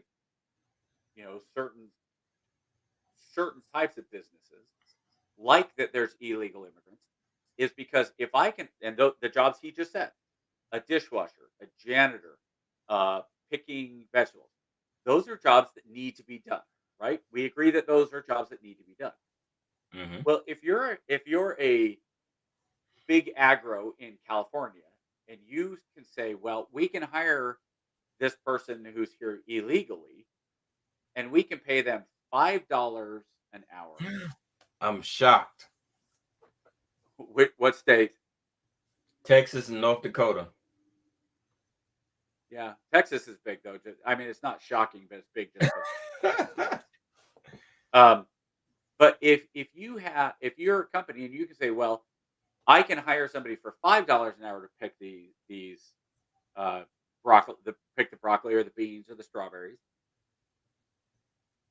But if the migrants were from Mexico, again, if migrants came up from Mexico and they were allowed into our country because they applied for a migrant card, which I believe is what used to happen. You used to have a migrant card, and you would go in and you go up and say, "Hey, I'm here to pick the strawberries, and I want to pick the strawberries, and you're going to pay me $5 an hour." Or back then, I'm sure it was pennies on the hour, but and they said that's perfectly fine. I'm willing to trade. That's free market, right?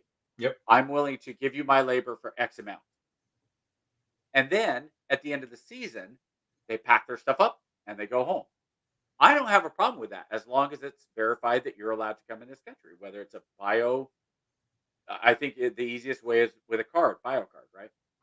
That says this is who you are, thumbprint, bleep. You have to, if computer bleep, and if you have to do your thumbprint, bleep. That's who you are. You're, whatever name's on the card. And corporations, they love that cheap labor.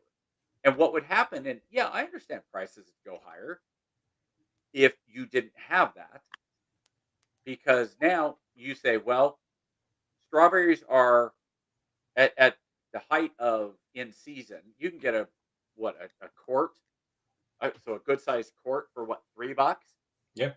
And if you're telling me, well, instead of $3, that's going to cost $3.50 because the guy picking it, instead of charging $5 an hour, we had to pay him $15 an hour. I'm okay with that. Like, that's what's going on in Seattle with the $15 minimum wage. If a company wants to pay, I don't have a problem with Starbucks paying anybody however much they think it's worth. When my daughter, she just got a job at Starbucks. She's making more at Starbucks than she was at her last job. She's 18 years old. I went in and I said, get every penny you can. You're a worker. And here's the thing, as a worker, you should come home every day working for somebody else and say, gosh, I just got taken advantage of. They're not paying me enough. Because if you're getting paid what you think you're worth, then the company's not making any money and you're not going to have a job. The company needs to make money. That's why KJ, you, as an entrepreneur, you say, I want to go out and work on my own. So I don't have to worry about anybody else. Me saying, I want to go work as a school teacher and get a paycheck in return for my money, I'm okay with that. Yep. And so there's nothing wrong with immigration. I think if you were to poll Republicans, 99% of us would say legal immigration is fine. It's great. There's nothing wrong with legal immigration. I think we should be stealing the best and brightest from around the world.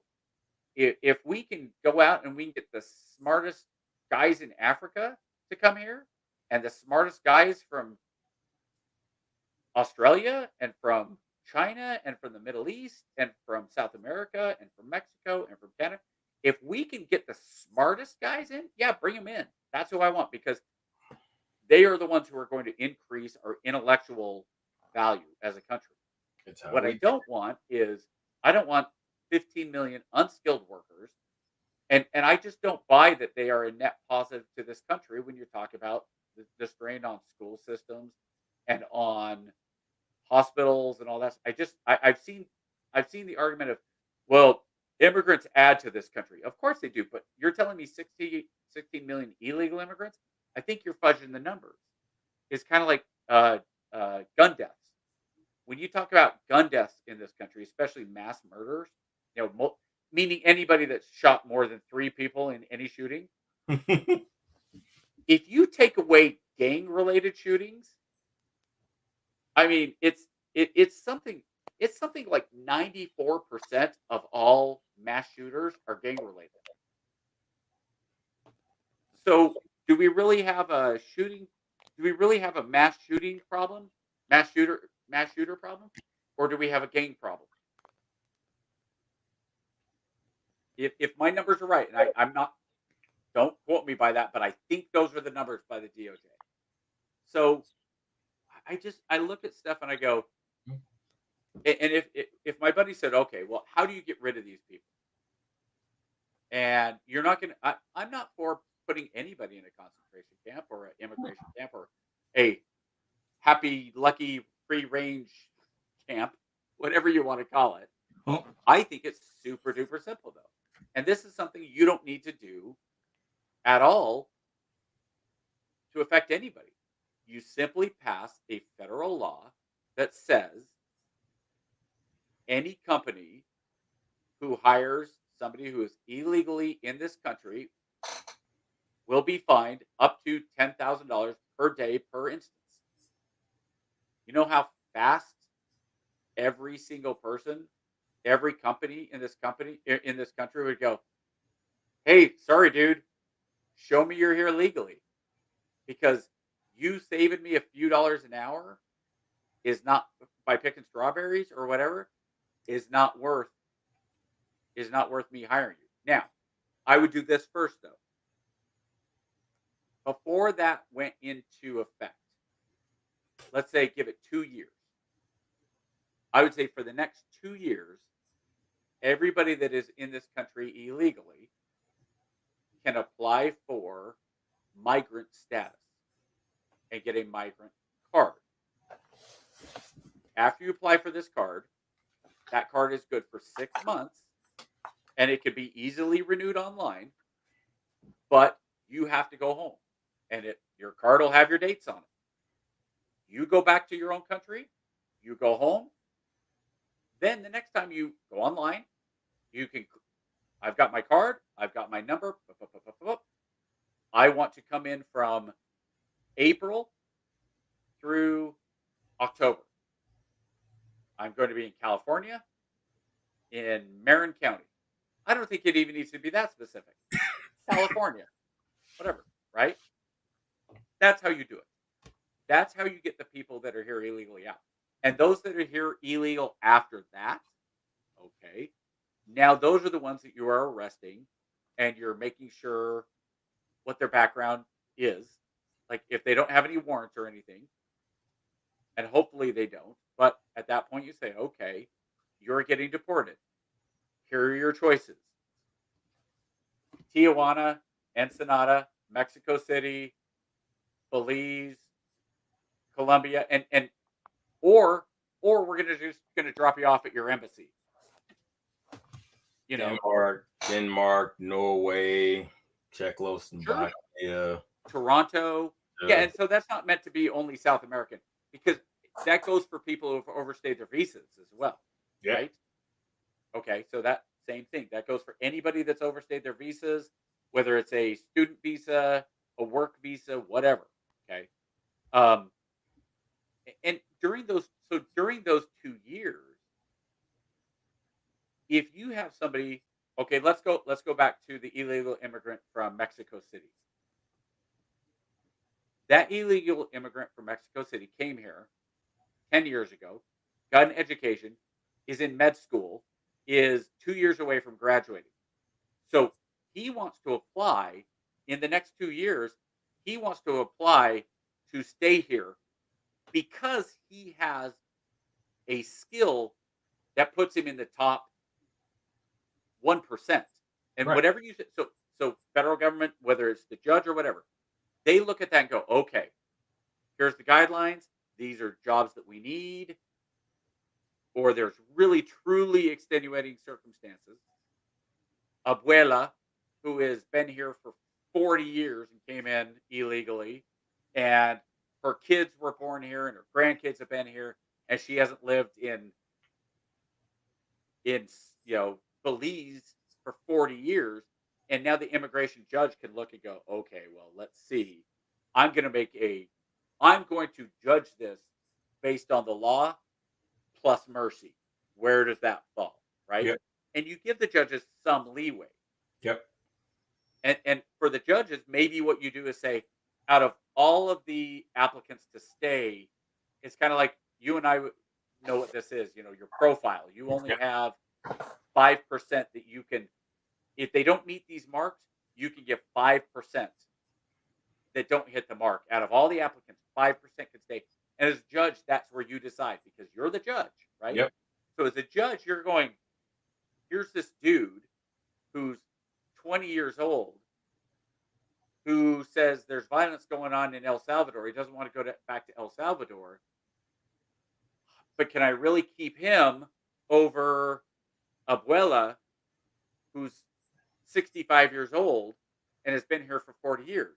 Yep. Because if I pick this kid, now if he says, I can't go back to El Salvador because of the gang violence, I was targeted by MS-13. Okay, so let's use our foreign policy and say, he speaks Spanish. What country will take him? And here's the other part. If Honduras says, well, we'll take him, but we can't take all of these guys, it's going to overload our system. And the U.S. government says, well, we'll supplement you for $5,000 for every person you'll take one time. How many immigrants do you think Honduras is going to take? Yeah. Probably a lot. Yeah. And it's going to be cheaper to send them out for that $5,000, that one-time payment for $5,000, than it is going to be for schooling and healthcare and all that stuff that goes along, right? So, and of course, these are big round numbers, and these are, don't, again. No, I got you. We're just talking through. Yeah, but for anybody who's watching, because people are going to be like, oh, well, why do you think for $5,000? That's not nearly enough. The actual number is, the actual number is 7,422. How dare you say 5,000? Because even if it's just like, look, we will accept that immigrant for $5,000 because that will pay for us to put him in government housing in Honduras for 6 months and for food for 6 months. And after that, we're going to kick him out of that housing. Cool. For 6 months, you should be going out and looking for a job or whatever, or applying. Okay. So again, there's ways to do this. And that's where you and I are different in terms of the administrations and the bureaucracy. I just don't see the Harris administration making those choices on the bureaucratic side that are going to help this country. No, I don't think that. Yeah, I don't think that's their strong suit. And I don't think Trump is going to do near. And here's why I hope Trump is going to do more than he did. And the argument is, well, he should have done it in his first 4 years, especially his first 2 years where he had Republican House and Senate, even though they were slim majorities. He never had what Obama had. But if you don't have to run again, and here's where you'll have liberals going, but he's going to take over. He's going to become a dictator. He's going to run for a third. He's going to tear up the Constitution. He's not going to tear up the Constitution. He can't tear up the Constitution unless you're talking about a little pocket Constitution. And then who cares? It doesn't matter. It's like January 6th. The government was still going to work on January 6th, even if people had gone in and burned down the congressional building, guess what? The government still would have been fine because the government is the people and the laws, not the building. Okay. So if Trump can come in and say, I don't have to worry now about being popular, and I really do think we need to get rid of the Department of Education, I'm all for it. I think the Department of Education is a horrible, horrible thing because it goes back to what does the Department of Education do? It says, here's what you have to teach, right? Well, what if Colorado believes certain things are more important than Georgia? So Georgia says, look, we think it's really important that we talk about the history of this state and federal from a more slave historic centric idea, right? So we really think in Georgia, we've decided that it's really important that in our curricula, and I'm always going to default to history, but in our curricula, we need to have way, way more on Martin Luther King, who's from Atlanta. I believe he was from Atlanta, wasn't he? Yep. Frederick Douglass, Rosa Parks, and who did Eldon say wrong? Betsy. I can't remember. It was Bessie. Bessie, what's her name? I can't remember. Okay, anyway, and Clarence Thomas, just to throw one that you love. So we think it's more important to cover those four. Where Colorado says, well, we think it's more important to cover, the first gold, more of the gold rush stuff that's going on in Colorado. I'm trying to think of famous people to Colorado. We need to focus more on what John Elway did for Colorado, right? And I'm talking about, and I understand people say, well, that's why you have, in 8th grade, it's Georgia history in Georgia, and in Utah, it's Utah history. But I'm talking even federally. Like, I want teachers to have a little bit more, a lot more leeway, honestly. I want the federal government to not be redistributing funds either. I want it to stay in the states. My wife asked me, if you want to be an educator, because she thinks I'm a slightly above average bear when it comes to intelligence, and she said, well, why couldn't you start your own homeschooling collective? And the problem is the finances, right? Yeah. If I could say every student in Georgia, per pupil spending in Georgia is more than 10,000, but we're going to use nice round numbers, 10,000. If a parent was able to say, I'm going to take my $10,000 out of Greenbrier High School, Riverside Middle School, or Riverside Elementary, which are the three around here. There's Evans High School, whatever. And they say, you know what? I'm going to trust this O'Neill guy. He's got a reputation. He's building a school. Not even building a school. I'm going to homeschool 15 kids in my house, ranging from whatever ages I think is appropriate. So I'm going to say, if you have a 3rd grader to a 12th grader, I will educate your kid for $10,000 a year. Take the money that you're getting that would be going to the federal system or to vouchers. I just want to homeschool and teach your kids. Now, what am I going to do? Because people will say, well, you can't have 3rd graders in with 12th graders. Why can't you? That's how it was for 100 years, 200 years. In New England, you had one schoolhouses. And it took from the youngest kids all the way through high school. And generally, a lot of them ended education by the time they were about 13, 14, 15, right? But if I'm able to go in and say a couple things. One, this is a misnomer of the education system. That as the teacher, I'm going to take my knowledge and give it to you. and it's going to make you smarter. And I'm going to tell you all the things you need to know that will make you smarter. No, what a teacher says is, here's the lesson plan, here's your right and left limit, here's the assignments that you need to do so you can pass the test. Figure it out, right? And if you get stuck, I will help you. I was reading a book on education. It said, do you know how many hours it takes to teach a kid to read? How many? 100 hours. Really? 100 hours.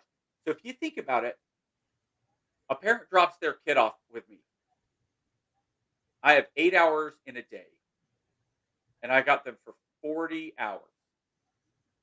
If I sit down with that kid, or even 15 kids that can't read, in a matter of 3 weeks, I should have them, every single one of them, reading.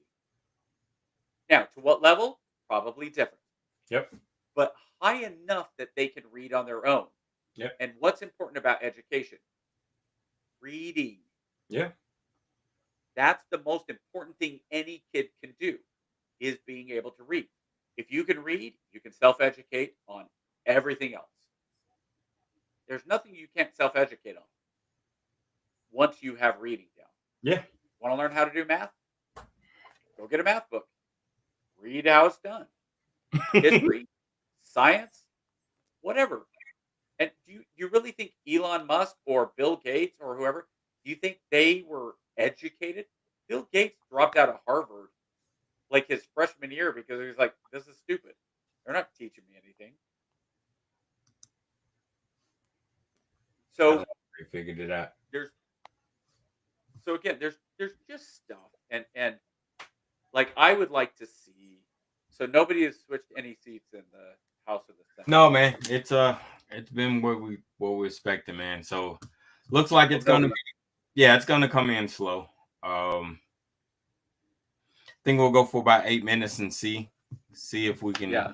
Well, right now it's funny because I'm looking at Fox News and it says it's still at 23-3, despite that they've called all these different other ones. Secretary of State was here just moments ago telling us that she believes the votes here will be tabulated between midnight and 6 a.m. throughout Michigan. Now, we spoke earlier to the Macomb County clerk, and he believes it's a big night for Team Trump. That said, we spoke earlier to the COO of the Detroit Board of Elections, and he said, look, we're on pace to have the count tonight, and we believe there's going to be turnout of more than 50% in Detroit, which is a number that might be of interest to the Harris campaign. Now, the Detroit election official says there's been no chaos, no pandemonium, no banging on the windows like there was 4 years ago. He says he jokingly said he thought he heard them singing Kumbaya in the hall. All right, David? Juju Chang in Michigan will be checking back in with you, Juju. I'm looking at North Carolina, less than 100,000. Because they didn't. They haven't blocked the building and said we're going home. For the night. Numbers are just coming in. They're just getting interested. We'll see it. And that's the thing is, I don't think that they could this time. I think because of what happened in 2020, they wouldn't do it. If they were going to say, "Hey, by the way, Fox News just went from 23 down to 19." I don't know what just happened there. Oh, you're talking about 19-3? I don't know. It's almost like I'm going backwards on Fox. Oh, I was. You know what it is? Let's see what they got going on. Let's see. Here. Let's listen. I think what it is I have my Roku remote, and I think one of the kids out there is doing a different Roku. Oh, wow. And so I've been getting kicked back on my Roku. I think that's what's been going on. That's Stein. He won. Oh, Ollie's going by. Who? And I know we can do this because I gotta switch. PR. Mine is all kinds. I have met so many inspiring people across this state. Debbie and Cornelius, who tragically lost her son to fentanyl and is fighting to protect other families from that same fate. Laura, teacher who digs into her own. This is Stein who won, and he's the governor in North Carolina. Oh, governor. Okay. I want to thank everyone I have met along the way for sharing stories with me. Go Democrat for the governor? You remember Mark Robinson was the dude that got caught in a porn star, and Trump called him he was better than Martin Luther King, and he was saying all the radical stuff. The lieutenant governor. Yeah, he's a wild dude. Yeah, he's a wild dude, man. Okay.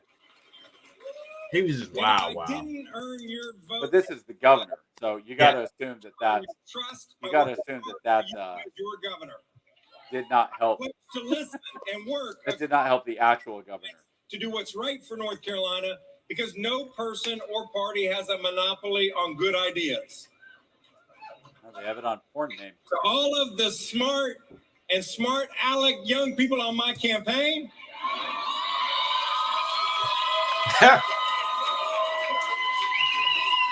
Thank you for the long days. Up by 8% in New Hampshire, but thank you for the hard and high quality work, and thank you for the laughter along the way. In Ohio, with almost 60% of the vote. So Trump's going to get Ohio unless something happens. They, by the way, that was expected. Incredible.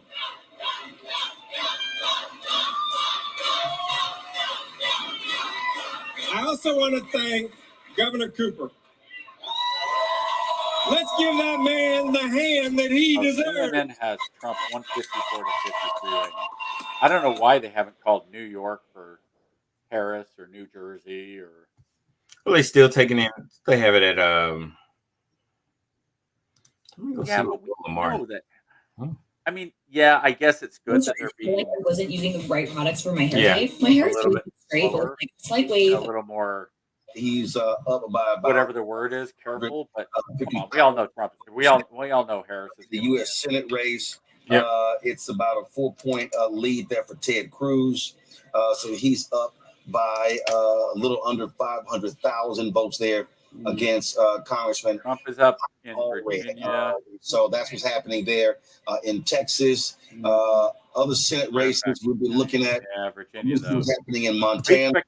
Everybody expects Virginia to go for Harris. Try to do what is right, just like they did.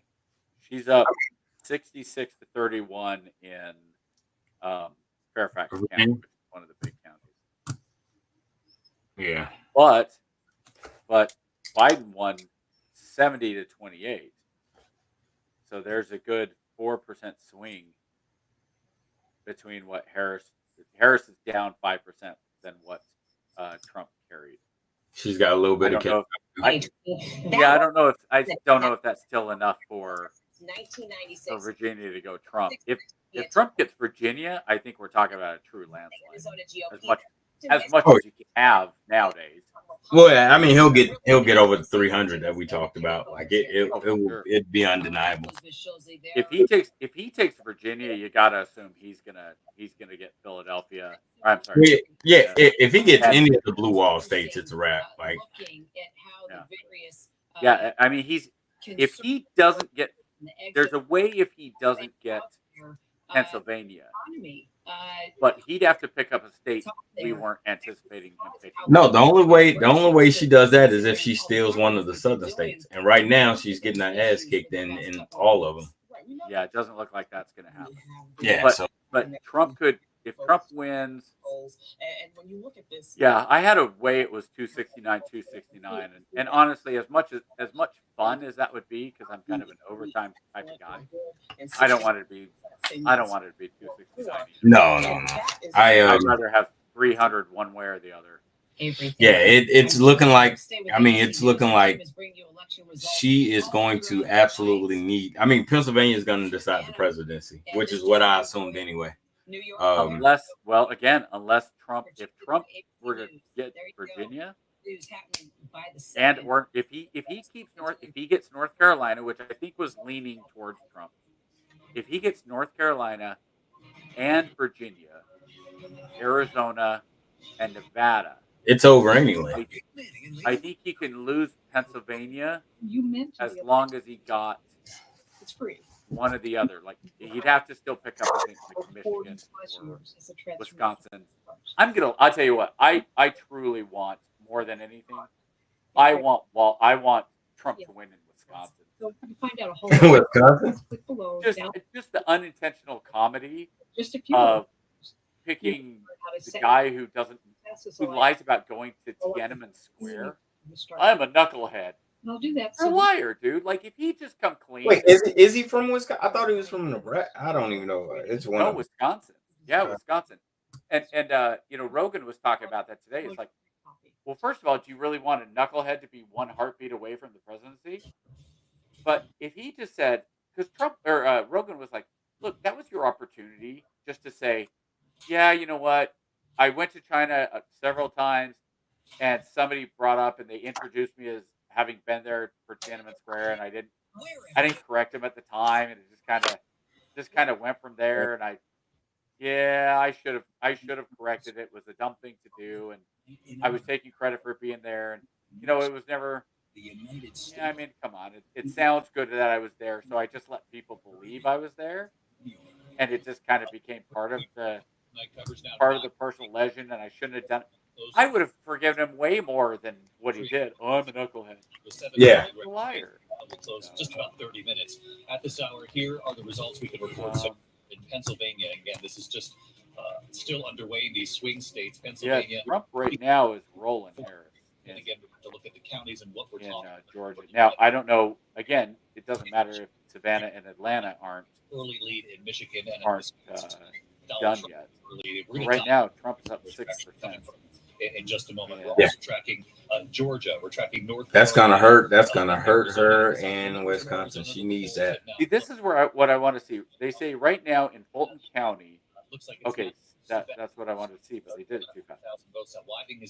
Oh, it's almost identical. Wow, Fulton County is. Again, there's some outstanding vote in Oh no, it's not. areas. We'll dig deeper into that. Fulton County, Cobb County. Wait, New York. We can now project. ABC. Oh, she's actually slightly. There you go. They just called New York. Kamala Harris has Oh yeah, and that's in Rhode Island, 4 electoral votes. Vice President Harris wins the 4 votes there. Former President Donald Trump winning the state of Louisiana, 8 electoral votes. He picks up from Louisiana. Let's go right to the map. The race to 270. Kamala Harris winning 6 states and Washington, D.C., 62 electoral votes. Donald Trump winning 15 states, 160 15 states. Kicking ass. It's early, man. Early. We're not going to know until the morning. Oh yeah. I just unless Trump is somehow able to. Let's get right to the team here. Rick, what are you seeing there? Pennsylvania. North Carolina is when we have our eyes on because even then, if he gets Pennsylvania and Virginia and Georgia. Hold on. Let's see what this is. County, that's a place where Kamala Harris needs to be doing very well. She's doing almost exactly what she needs to be doing, and of course, very well in the bluer parts of the Research Triangle area. Almost. When you get out into Trump country, it looks like Trump numbers, and it's really remarkable to see these numbers tracking how close they are, within a 1/10 of percentage point of our 538 numbers, and just around within a percentage point or so of what we've seen in the past with past Democrats. We've been talking a little bit about Nash County. We're up to almost 90% reporting there in what's something of a bellwether county, a potential swing county. Biden was able to eke out a victory here. Trump is now on the other side of a potential win in that part of the state. So it's really interesting because you can see the candidate strategy. Were they saying Trump was up in the bellwether by 4 points there compared to what Biden speaked out on? They said Biden won it last time. A lot of vote right here in Mecklenburg County. That is Charlotte, only about 10% in right now. Too early to really draw too much into what is a big part of the state, but an area where Democrats have had turnout problems in the past. Yeah, only 10% of the vote in. And what's the benchmark she needs to be hitting there? Yeah, she needs to be. Why are we even talking about North Carolina with 10% of the Let's look at the number. She's with 67%. She's at 63. Again, it depends on the vote type right now. Right. But we don't really have a lot to say about it yet. But that's going to be key if she's going to overcome that deficit of now 115,000 votes. With 9:30, we're over. Let's look at coming Georgia. up on 2 hours. Georgia. This is the big one right here. This is Georgia. At least in our numbers right now for this Harris. is the big one. 210,000. Trump seems to be in a pretty good position right now, but we're still waiting on so much vote. But just to take you around a little bit, the Atlanta metro area, we've seen a significant amount of vote in Fulton County. It's a place where Harris has to be winning big, and she is winning big, almost exactly. DeKalb County, again, almost exactly at that number. We're at 2 hours. Up big numbers because she's then bleeding. Keep watching if you want. I'm going to dump outlying suburbs. Donald Trump doing very well in again until it's done. It's like when people talk about votes in all these different counties across the state. Oh, the Dodgers are going to sign this guy. Rays are going to sign that guy. To emerge at 211,000 votes. Gwinnett County is going to be very important here. It's about 8-9% of the entire state. I hope we have a winner. About 60-40 there, about 60% of the vote in. We're going to look at us. This night, these are where we think the votes are. Those big blue dots. I think we ought to call there, all those red dots add up as well. So there's still a good amount of Republican vote. And again, just explain Trump that has if an you will. edge Again, right for now. the audience looking, the size of those dots actually is proportional to the amount of vote that we believe is still outstanding. Yeah, for every county, some of them are blue counties, some of them are red, some are more votes. And so if it's a 50-50 county, you're not going to get a lot of vote edge one way or the other. But this is really Atlanta and the suburbs. Some of these overlapping. All right, brother. I'm out. All right, my brother. I will let it rock, and we will come back next or later and try to figure this thing out, man. You guys have a great one. Out of here. Probably not tomorrow night, but we'll see. Yeah, it's really interesting. All right, man. Shows All right. hitting a benchmark or actually surpassing it marginally, but then Donald Trump actually